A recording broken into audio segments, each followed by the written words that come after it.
งพระบาทเมืองแห่งม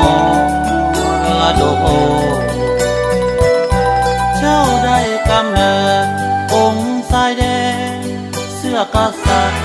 ผู้ปีศาจแดนแห่งจำปาล้านสาท่านได้สละออกไปผู้สร้างเอาเอกราชมาให้สร้างและประชาชน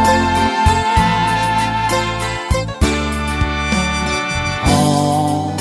มดอกบัวแดงองศาของสาลาวท่านนี่บอกเคยท้อถอยเด็ดเดียวสู้สนบรรโลกข้าแก่ท่านเป็นผู้บัญชาทหารต่อต้านกับพวกผู้หายามเห็นลาอาภาวีรกรรมขององค์สายแดงแดนแห่งวีรชนได้เป็นแบนแย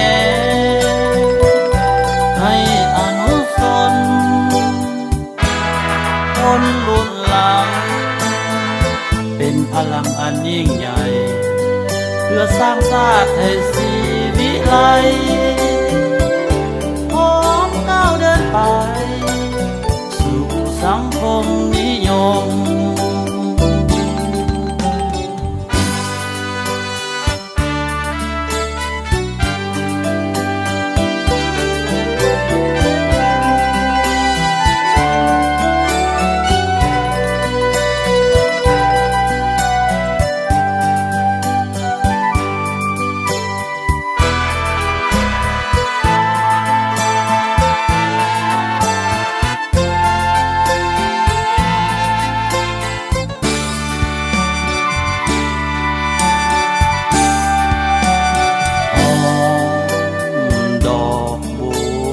แด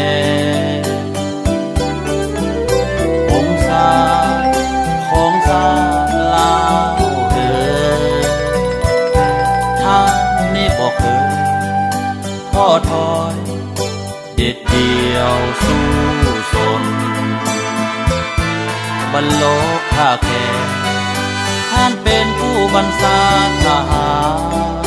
ต่อต้านกับพวกผู้หายามพิลาอาภา